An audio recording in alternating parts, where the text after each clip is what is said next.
গত পরশুদিন ঘর গোছাতে গোছাতে এই খাতাটা পেলাম।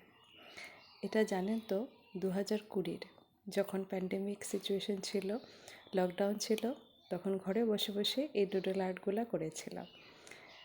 হঠাৎ করে দেখে সেই পুরনো কথাগুলো মনে হয়ে গেল।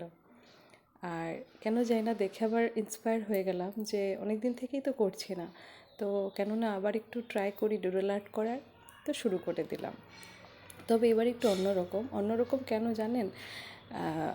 আপনারা এটা হয়তো দেখেছেন, যখনই আমরা কিছু ভাবি করব বা কিনবো বা বানাবো, তখন অটোমেটিক্যালি সোশ্যাল মিডিয়াতে ওই রিলেটেড জিনিস আমাদের চোখের সামনে এসেই যায়, ইউটিউবে হোক, ফেসবুকে হোক বা ইনস্টাগ্রামে।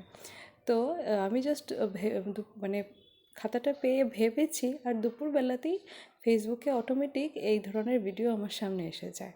তো আমি আরও ইন্সপায়ার হয়ে গেলাম যে চলো, এই ধরনের ডুডল আর্ট তো কোনো দিন বানাইনি, তো এটা ট্রাই করা যাক। এমনিতে এটার জন্য আমার নতুন করে কিছু কিনতে হয়নি, মানে ম্যাটেরিয়াল সবই ঘরে অ্যাভেলেবেল ছিল। আমার আগাগোড়াই আর্ট খুব পছন্দ, তাই অনেক কিছুই আগে বানাতাম ছিল। আর শুধু আমার না, আমার হাজব্যান্ডেরও আর্টের খুব নেশা, তো ওরও আছে। তো মোটামুটি দুজনের যা কালেকশন ছিল তা দিয়ে আমার হয়ে গেছে, কিছু মানে আমার কিনতে হয়নি। আসলে এই ধরনের আর্ট বলুন বা মানে যে কোনো ধরনেরই আর্ট না, আমার কাছে একটা থেরাপির মতো কাজ করে, একটা মেন্টাল পিস আমি ফিল করি।